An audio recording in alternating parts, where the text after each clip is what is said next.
78వ స్వాతంత్ర దినోత్సవ వేడుకల సందర్భంగా హాజరైన స్వాతంత్ర సమరయోధులు, గౌరవ శాసనసభ్యులు, శాసన మండలి సభ్యులు, ఎంపీ గారు శుభ సందర్భంగా దేశభక్తుల త్యాగాలను, ధైర్యశక్తులను, సామర్థ్యాలను స్మరించుకుంటూ ఆ మహానుభావుల కళలను భారతదేశాన్ని నిర్మించడానికి మనమందరం కృషి చేద్దాం.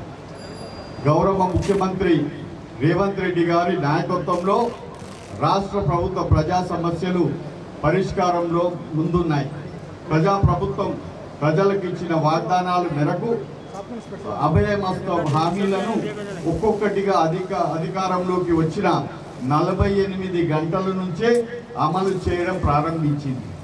ఇంద్రమ్మ గ్రామ సభలు నిర్వహించి ప్రజల నుంచి దరఖాస్తులు స్వీకరించి పథకాలను అమలు చేస్తున్నాం.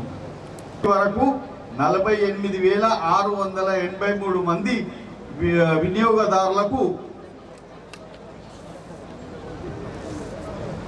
గ్యాస్ సిలిండర్లు పంపిణీ చేయడం జరిగింది.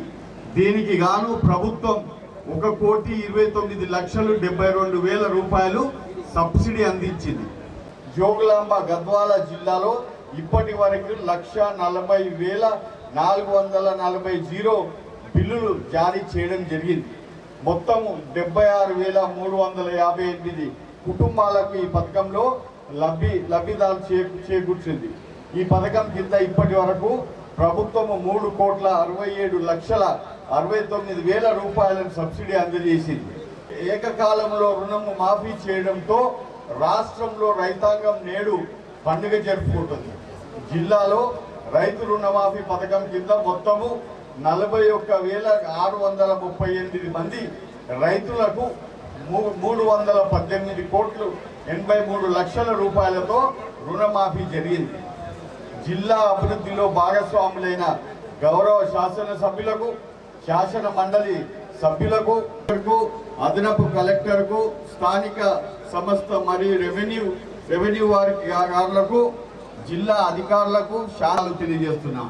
మరొక్కసారి ఈ నడిగడ్డ బిడ్డలకందరికీ 78వ భారత స్వతంత్ర దినోత్సవ శుభాకాంక్షలు తెలియజేస్తూ జై హింద్, జై హింద్, జై తెలంగాణ, జై తెలంగాణ.